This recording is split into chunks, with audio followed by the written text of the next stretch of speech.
as part of our Destinations Week, where we're taking a virtual tour around the world to see really where next for tourism, I'm pleased to be joined now by Sherin Francis from the Seychelles.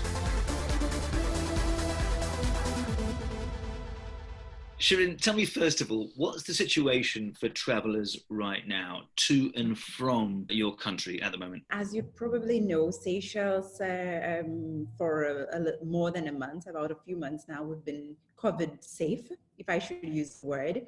So the 11th person was infected, that was a few months ago, and everybody has been healed. So we don't have any COVID case in Seychelles. And as a result, with protocols put in place, the country feels more confident about reopening to visitors, given that tourism is actually our livelihood. So since the 1st of June, the airport has reopened for commercial operations. We call it a phase one. It was more for charter operation, private planes.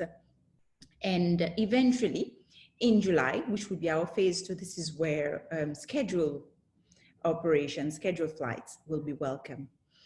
For our visitors to come to Seychelles, what they would need right now, because we are COVID safe and because we are promoting safe travel for our travelers and for them to be to feel safe when they are holiday in Seychelles, the country is requesting for the moment at least for a PCR test to be done prior to travel. And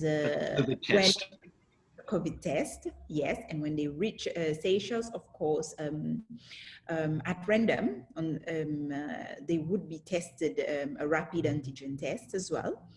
And of course, there are all the safety, sanitation protocols and measures, social distance requirements at the airport as part of the protocols. And of course, all hotels who will start welcoming guests, they are required to be certified by the Department of Health. All of this is with the spirit that our visitors feel safe to come to Seychelles and actually is reassured that they'll be safe, their safety will be taken care of while in Seychelles. Now, tourism is a huge part of your GDP, of your national income. So obviously it's vital that it gets going again. How many airlines are actually going to be flying to the Seychelles in say July? Who's going to be coming there?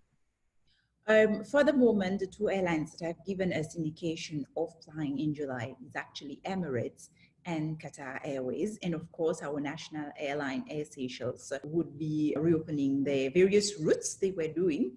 But all of this is based also on the guidelines and protocols of the Public Health Authority. And of course, the others will eventually, the months after, start. Like, for example, Condor is one airline which were connecting us with Europe, especially Germany, our #1 market. They have been given indication that it will start in October. Everyone is talking about a new normal, that we reset from now on, that we look for a greener, cleaner future, that this has taught us in a way a lesson about tourism. How well adapted is the Seychelles for this new paradigm, for this new way of tourism? I believe what has come out from this pandemic, and especially because people have been in confinement for extended amount of time, there has been the growing desire for people to reconnect with the things that we take for granted, the nature, for example, and even reconnect with your inner self. It's a time where people have had an extended amount of time at home to do a lot of reflection. Plus, we do not promote mass tourism. We've always been known to be a very isolated, exclusive destination. We only welcome about 300,000 odd tourists in a year, and people would be searching or are already searching, if I can use that word, already searching for places where they'll be more out in nature, and not in crowded places, not in crowded theme parks or crowded tourism, tourist sites, for example.